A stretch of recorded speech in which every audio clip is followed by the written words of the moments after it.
And for our next talk, we're going to actually go right into that. So the next talk is going to be Andrew from Last, telling you about how we can think about yield in a much better way. So without further ado, please welcome Andrew on stage.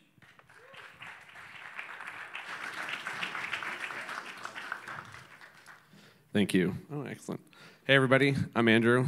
We're going to talk today about the search for a sustainable yield, which is kind of interesting. It's a bit of an oxymoron. But I got a bit of a bold statement for you.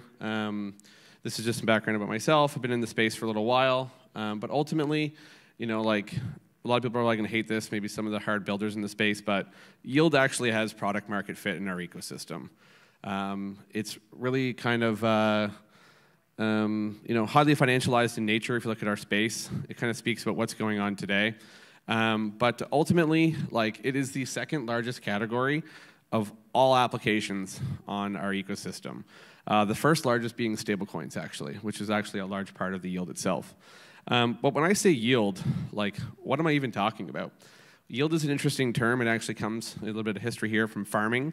It was actually, like, the definition of yield is ultimately like the amount of additional crops that came off the land from the seeds that you planted.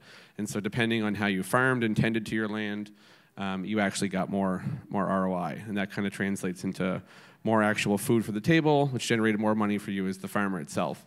But, like, what does yield actually mean? Like, beyond the farming definition, in the financial sense, it's really your return on your investment. But yield itself is really just like the market pricing and inefficiency.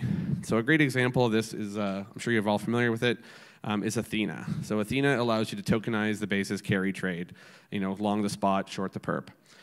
So this captures funding rate, and they made it really easy for anybody. This is not a new trade, by the way. This has been around for a long time. But it required a ton of capital to actually pull off. Anyone could do it, but honestly, to do it at scale, you needed hundreds of millions of dollars to have it make sense. Athena, when it started, had crazy yield rates, you know, 69, 80%. But over the last few months, it's trended down to essentially the risk-free rate. It's actually lower than the risk-free rate today. So when we say searching for a sustainable yield, it's kind of an oxymoron because yield actually trends to zero as the market figures out how to make it more efficient. But, like, if we talk about yield in terms of the size of the market, it's massive. Like, we're talking $92 billion. And the only other, like I mentioned earlier, the only other market that's larger than it today is stablecoins. But if we look at all the yield that exists out there, and this is a snapshot of it as of the other day, you know, a big market leader we have right now today is liquid staking tokens. So Ethereum is actually a pretty healthy source of yield. Now, when it started, also had a crazy high yield rate. You could get 10% on your ETH, essentially the risk-free value rate of a bond in crypto. That's insane. That does not exist, okay? Like, you should never expect that that's going to happen. But we've extended this down, and we see repackaged LSTs now as liquid staking or liquid restaking tokens. They're becoming a massive segment as well. People want access to efficient yield. But what that does is it continuously drives rates down. And so what we are trying to do here is actually look at what is sustainable yield. Like, how does one actually get access to sustainable yield? If all yield is trending to zero, then what is actually sustainable? By default, zero is the only thing that can actually be sustained in yield. But that's not always the case, because as we see with our ecosystem, we're highly financialized in nature. And so sustainable yield, at least my thesis on this, is that it's actually driven by productive assets, mostly ones that are sourced through utility. That utility could be speculation. It could be actually enabling and backing different ecosystems. It could be the LSTs that we talked about as well. It has to be highly responsive to market demands. If a new emergent market happens that can generate interest, there has to be a way for yield or liquidity to flow to that ecosystem to capture that demand. Because again, yield is really just a result of an inefficient market. Sustainable yield has to be a form that's risk-adjusted and weighted. You know, any investment strategy or any investment banker will tell you that if you have too much of your capital exposed to any one sector or any one type of asset, you're in for trouble. You're in for hurt. Great example of this, Lehman Brothers, 2008. They were highly exposed and over-leveraged and also reapothecated all of their capital towards the real estate industry. When that exploded, it literally destroyed one of the oldest banks in America. And so it also needs to have holistic market exposure. And that means being exposed to everything. That's not just crypto assets. That's not just RWAs. It's not just DPIN. It's literally being exposed to the entire aggregate sum of all financial activity everywhere. So that's kind of what we're actually trying to accomplish here at Last. We are trying to design a system that allows us to stabilize holistic yield.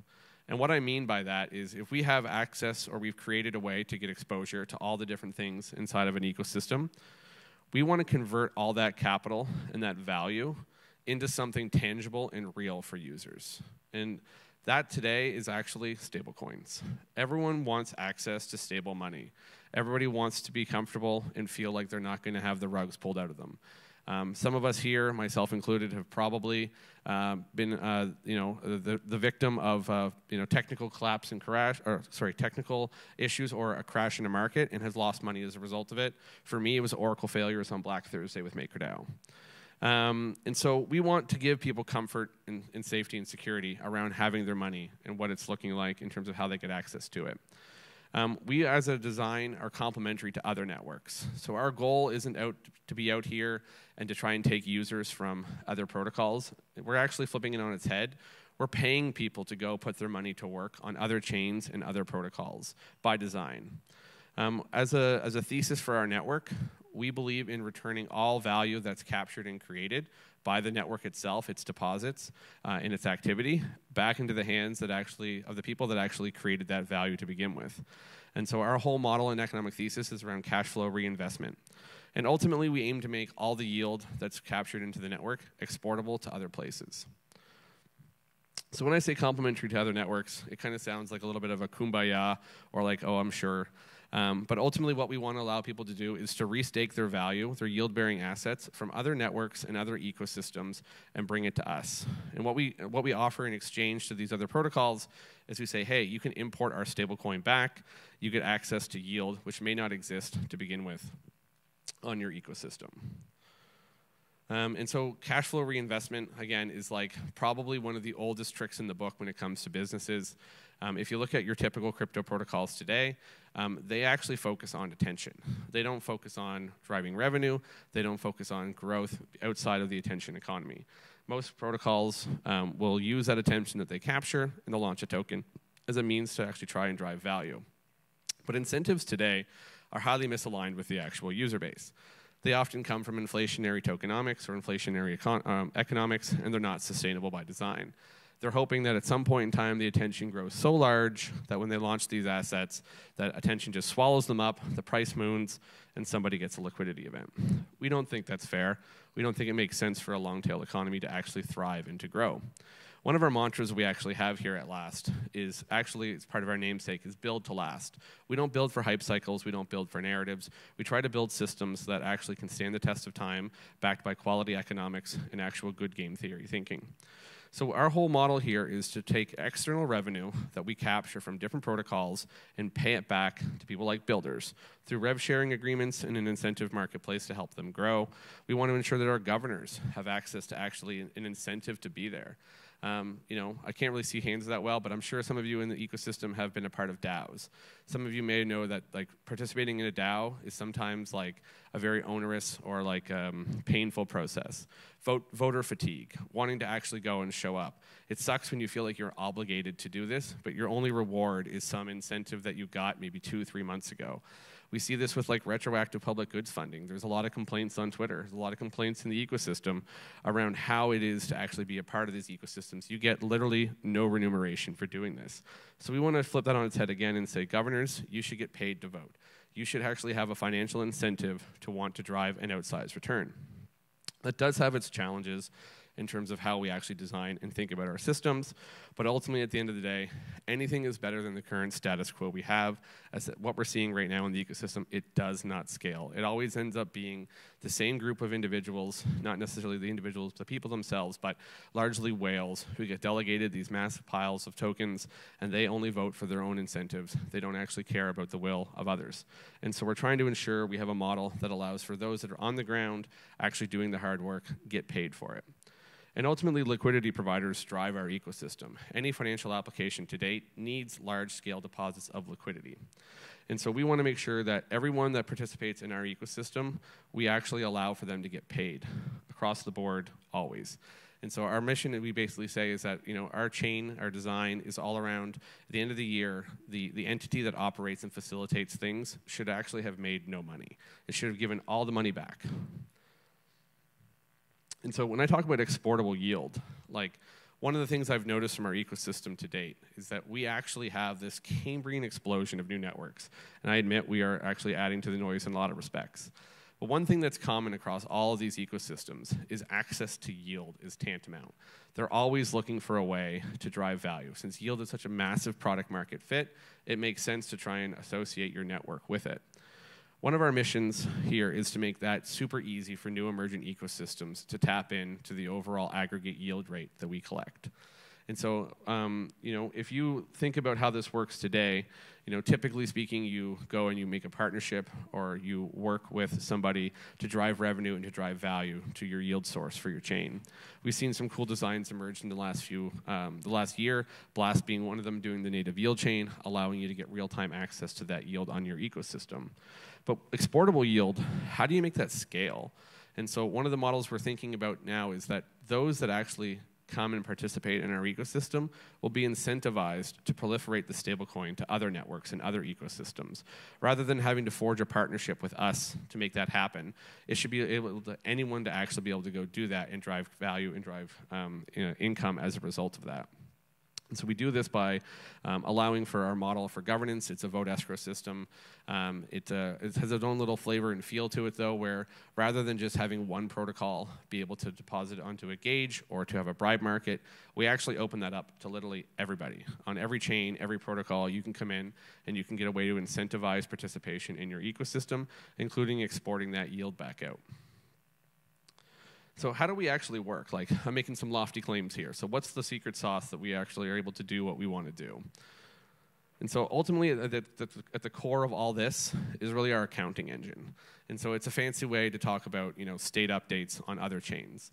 One of the things we've been toying with over the last year is how do we do this in a way that scales? It's simple to go and get a ZK proof of 1-2 state slots on Ethereum or Base, verify that on chain. But if you want to scale that up beyond 2, 3, 4, 5 assets, our goal is to scale up to 1,000, 5,000 assets that are all generating yield across a ton of chains. Maybe we can't get ZK proofs for some of these chains we want to deal with. So how do we actually do that? Our goal, though, is real-time yield accrual computations at scale across all assets. And that really comes down to a decentralized network of attesters. And so what that looks like in a lot of cases is being able to incentivize people to, go fetch data at a block from some network, but then have somebody else go fact-check that data for them. Ultimately, what this allows is us to bring all the yield that you're capturing across other networks into Last as a first-party primitive for you to utilize.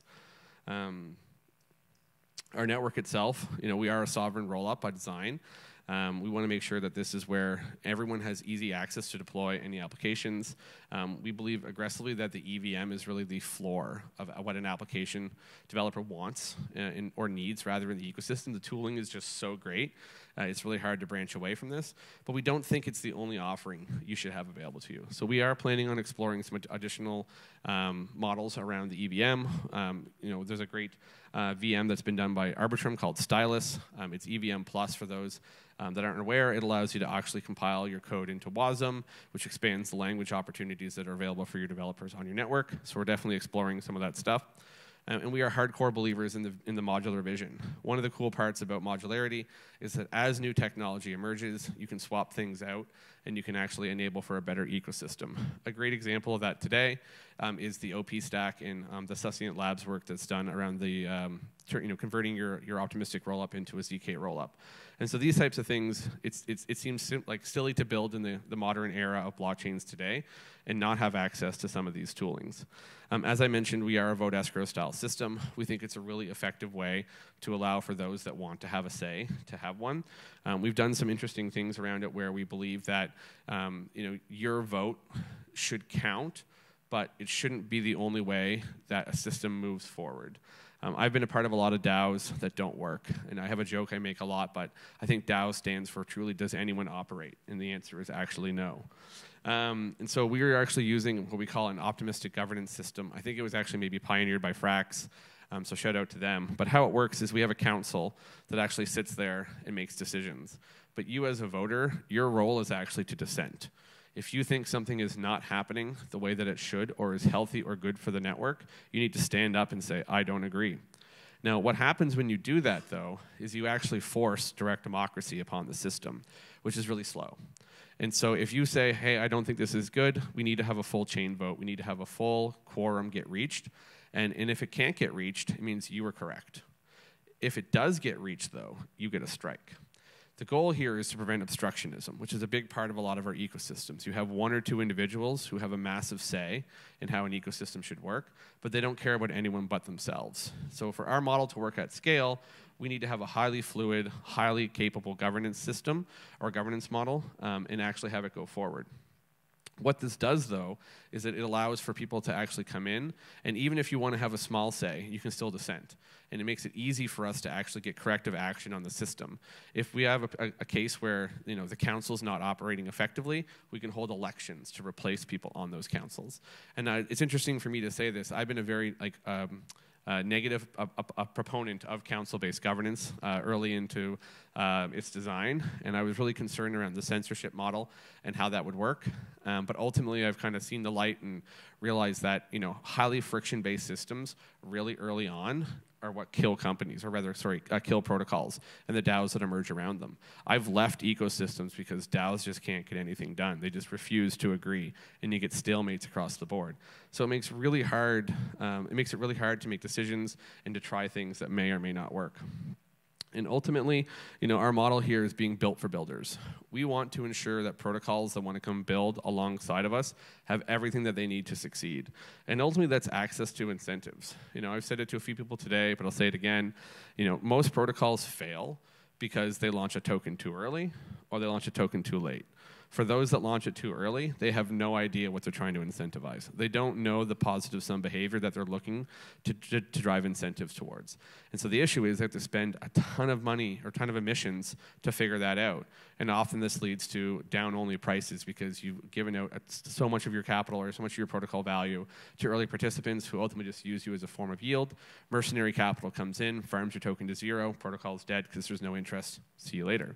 Or if you launch it too late, you don't actually know what you're trying to incentivize. You spend time, energy building new versions, V1, V2, V3, really trying to dial in that secret sauce, but you've been in market. So other people have an opportunity to now examine what you're doing. It's just a matter of time before somebody else says, hey, I figured it out. I understand what they aren't doing. Fast forward can follow. Next thing you know, they launch a token, 100 billion TVL, you're in the dirt. We've seen it time and time and time again throughout our ecosystems. And I guarantee you, for those that are hacking this weekend, if you just go look at failed protocols from the last 2-3 years, who didn't make it, there's probably viable businesses there. They just had really shitty operators. And so I highly encourage you to go look at that. We call it the resurrection model. But ultimately, we're Last Network. We're all about stabilizing holistic yield. Thank you.